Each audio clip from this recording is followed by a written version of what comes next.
Vamos falar um pouco de comer, de alimentar, de se Ah, alimentar. O que que a gente deve comer? O que que a gente não deve comer? você deve parar o que está te prejudicando, manter o que estiver te beneficiando e introduzir as novidades que a ciência vem mostrando. Um dos segredos é a diversidade. Se você comer arroz, feijão, carne todo dia, igualzinho, você vai encher de suplementos, de nutrientes que aqueles três têm. E vai ficar faltando o resto. Porque eu tenho que ter uma fruta, eu tenho que ter um vegetal, para constituir todos os nutrientes. Não adianta eu ter 31 dentes na boca e faltar o meu incisivo central direito. Eu não tenho sorriso. Você entendeu? Posso ter 30, mas eu tenho 31 dentes, eu sei, mas está faltando o incisivo central direito, seu sorriso acabou. Concorda? Então, a pessoa pensa que está comendo bem, ela come todo dia a mesma coisa. E precisa de diversidade. Por isso que ela tem que ter vegetal, por isso que ela tem que ter fruta, por isso que ela tem que ter proteína, por isso que ela tem que ter carboidrato, por isso que ela tem que ter gordura. E aqui tem um problema muito sério, porque o povo, em geral, pensa que gordura engorda. Porque tem o mesmo nome, gordura, né? Não, o que engorda é carboidrato. Não é gordura, não é gordura que engorda. É carboidrato que engorda. Mas o carboidrato eu acho que é o alimento mais consumido. É, Também porque não é só culpa da falta de informação ou do prazer de comer, é porque também é o mais barato. Né? Se você claro, pensar muito que barato. o macarrão, que o biscoito é É. mais barato que o brócolis, Não, não tenho dúvida. e o povo não tem essa cultura Não também. tem, não, não, não. Era Não, e tem uma preciso fazer cultura. uma cultura, uma aula de alimentação É. desde o Mas colégio. mesmo entre os profissionais não existe um consenso. Tem muito cardiologista que fala que colesterol.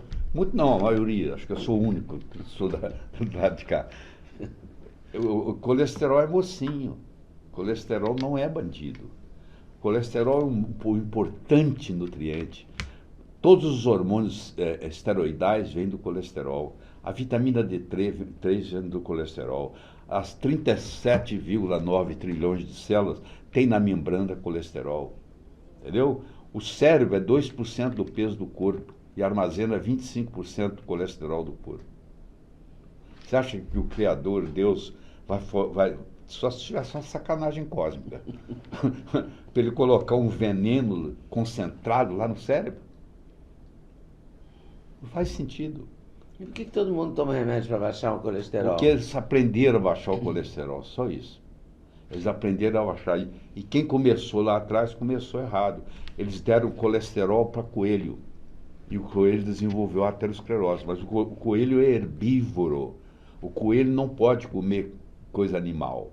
E colesterol é coisa animal. Tá? Você lembra da vaca louca? A doença da vaca louca? Sim. Então, sabe por que surgiu a doença da vaca louca? Não, você imagina, eles aproveitam tudo do boi, né? Quando até o berro dele eles usam para buzina. Tudo é aproveitável.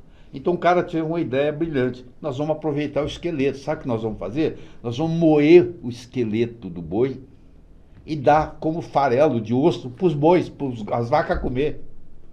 Quer dizer, a vaca virou carnívora, porque ela está comendo a irmã dela que morreu, que foi triturada. E aí, como as vacas começaram a comer farelo de osso, isso no corpo, outro nome feio, forma um prion, e o prion causou a doença da vaca louca. Que loucura Isso aí teve que matar todo o gado da Inglaterra na época. Porque quiseram fazer ela ficar carnívora. Porque para comer o farelo de osso tem que ser carnívoro. E ela é herbívora. Da mesma forma, se eu der colesterol para coelho, eu estou procurando problema mesmo, porque ele não sabe lidar com colesterol. Nós sabemos. Mas a gente tem que respeitar o tal do limite que os americanos dizem, até 200, né? Não tem. Quando eu comecei a praticar medicina, há 51 anos atrás, o colesterol normal era 320. E só vem diminuindo. Você ainda vai ver diminuir mais ainda. Agora está em quanto? 199, 200, não é isso? 200, é. E a gente toma remédio para baixar o colesterol para mantê-lo em 200. Então está errado isso? Está errado. Do seu ponto de vista? Do meu ponto de vista está errado. Eu já escrevi livros sobre isso. Está errado. Falar nisso, quantos livros você tem lá aí que eu já 42. não sei mais? Caramba! Então a gente deve evitar na alimentação. A gente tem que comer carboidrato, proteína, vegetais, legumes, frutas. Deixa eu só te tem que dar comer uma... tudo. Deixa eu te dar uma... De tudo um pouco. Mas assim, ó. Já ouviu falar em Hara Hashibu? Hara, escreve aí, Hara. H-A-R-A. H-A-R-A. Hashi. R-A. H-A. H-A-R-A-H-A. Hara Hashibu. B-U. Hara Hashibu. Já ouviu falar disso, não? Hara Hashibu é uma técnica, já começou no Japão, onde você senta na mesa e não come só 80% do que você queria comer. Ou seja, você mata a fome, mas sai ainda com lugar para mais comida. Então, lá não tem mais gente longevo no mundo, que é na Okinawa, eles praticam o Hara Hashibu. E isso se espalhou pelo mundo. Você não pode comer para torrar. Você tem que sair dali com vontade, um pouquinho ainda de fome. Você entendeu? E como lá nos ancestrais, quanto mais longe for uma refeição da outra, melhor. Você deve ter ouvido falar no jejum intermitente. Sim. Tá? Hoje tem mais de 1.500 livros no Amazon.com sobre jejum intermitente. Quer dizer, se alguém tiver alguma dúvida, é só procurar. E fala-se que é uma técnica de sobrevivência. Sim, muito importante. Eu já entrevistei um médico cuja mulher teve câncer e ele receitou para ela fazer jejum durante, sei lá, 30 dias. E ela ficou fazendo isso e ele acha que houve uma remissão. É verdade. Jesus, Maomé, Moisés, os três concordavam no jejum. A única coisa que eles concordavam. Quer dizer que você é um defensor do jejum? Sim, sou um defensor.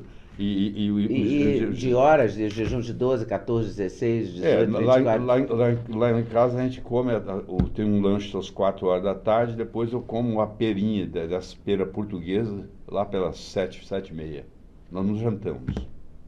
Não faz parte da nossa vida. Você só vai comer no dia seguinte. No dia seguinte. Então o seu jejum é de mais de 12, deve ser de mais de 14. Em torno de 14. Em torno de 14. Sempre isso diariamente? Diariamente. Eu não como pão, né?